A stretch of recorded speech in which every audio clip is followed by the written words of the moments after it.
Welcome to Operation Frozen God, a military convoy ambushed with no clear culprit. Some signs suggest a human conflict, but hints of alien intervention have also been noted. XCOM is on the case. The squad for this mission: Demon, Bull, Mache, Fernando, and new recruit Aaron. As Bull takes cover from a pair of thin men on the rooftop across the street, Demon climbs to the top of the tallest building in the area to take advantage of his combination of squad sight and damn good ground perks.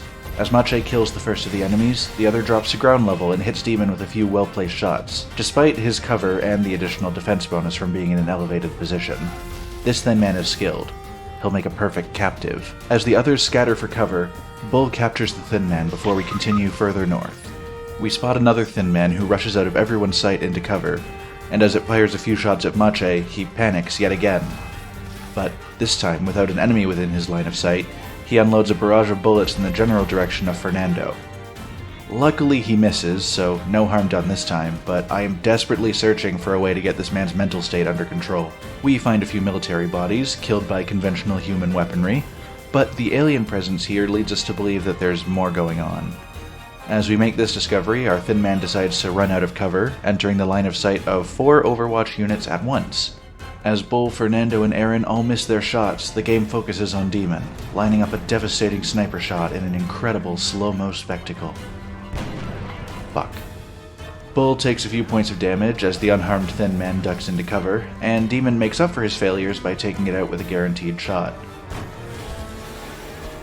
Aaron advances to Bull's side to patch him up, and we continue to make our way towards the sole survivor of this three-way clash between the military convoy, their human attackers, and the alien threat who seem to have caught both sides unaware. As Bull approaches the survivor, we spot one more thin man around the corner. Since he has a low chance to hit it anyway, I decide to try out his new rapid fire perk, which lets him shoot twice in return for a small aim penalty. This gamble works out as he kills it on the second shot. I make contact with the survivor, keeping the rest of the squad spread out along the path we're taking back to the ship so they can watch for alien reinforcements. On our first turn of the return trip, 2 more thin men enter the fray. The first is killed by our soldiers on Overwatch. The second landed on a rooftop just across the way from Demon, but luckily was still within his line of sight, so it was gone at the start of his turn before it could do anything. We move everyone closer to extraction. On the alien's turn, a sectoid and a thin man both drop onto the roof with Demon and enter Overwatch. He can only attack one of them this turn. Any movement will trigger a reaction shot, and staying where he is could be a death sentence if either of them survive to make their next turn. Demon takes out the bigger threat, the thin man, and stares death in the face as I try to figure out how to save him. Then it dawns on me.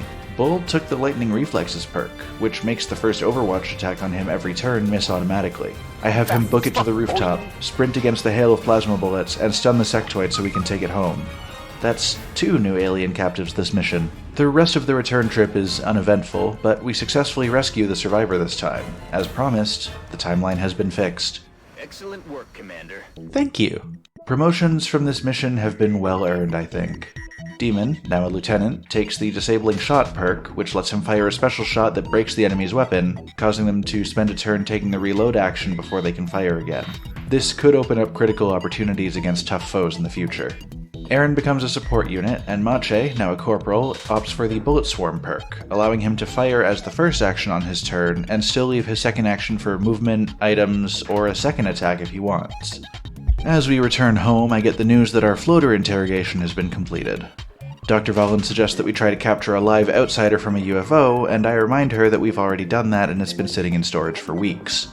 She begins research on that, and we celebrate as our thermal generator finishes construction, giving us a lot of power to work with in the base. Making use of our current funds, clear space, and power allowance, I order construction of a genetics lab, foundry, and cybernetics lab. As we start these projects, our satellite uplink completes, and our outsider research completes as well. We get our next task: to create a skeleton key from the outsider shard, and use it to enter the alien base we discovered when we searched around inside its data. This is a task for another day, though. For now, we have some preparations to make before we feel safe enough to do that.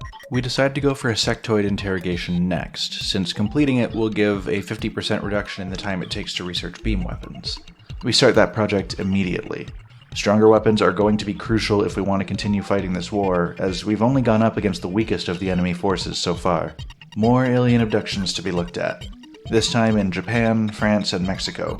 We opt to help out in Mexico, because on top of them having the highest panic of the 3 countries represented, ignoring them would raise the panic of every country in North America, which would mean Canada would be pushed to the maximum panic level and would be at risk of leaving the XCOM program at the end of the month.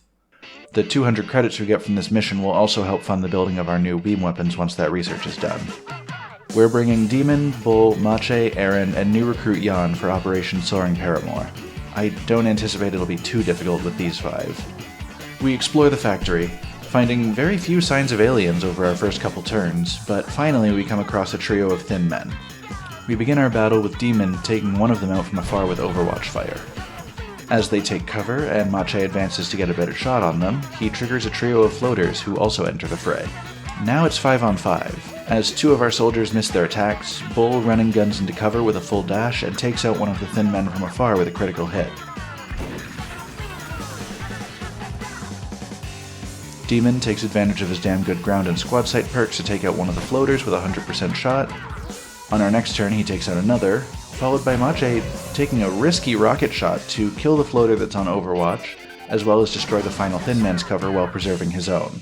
As it scrambles to find another safe spot to hide, Jan takes it out with Overwatch fire. The rest of the mission is pretty uneventful. We take out a pair of Seekers as we enter the main building, and a pair of sectoids inside the building, with minimal damage taken by the team.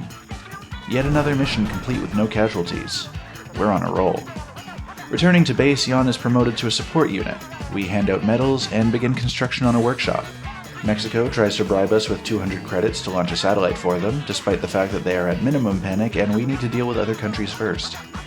As we consider this honestly abysmal trade offer, we instead are contacted by the Council, offering us a much better one. 200 credits, the same as Mexico, 2 scientists and 2 engineers added on, all for picking up one VIP who claims to have some fancy tech for us. Our squad for this mission will be Demon, Whiskey, Buster, Mache, and new recruit Ursula.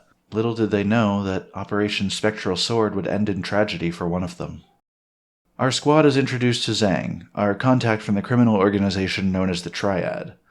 Despite our team of 5 being experienced soldiers, they still completely miss the sectoid chilling out behind them, and he has to clean up our mess for us.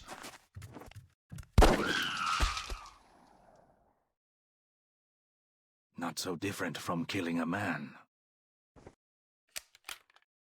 It won't take long for them to realize I'm missing, especially since I've got this thing with me.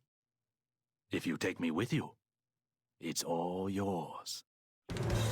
Our escape path is short, but foes keep entering the area on every turn.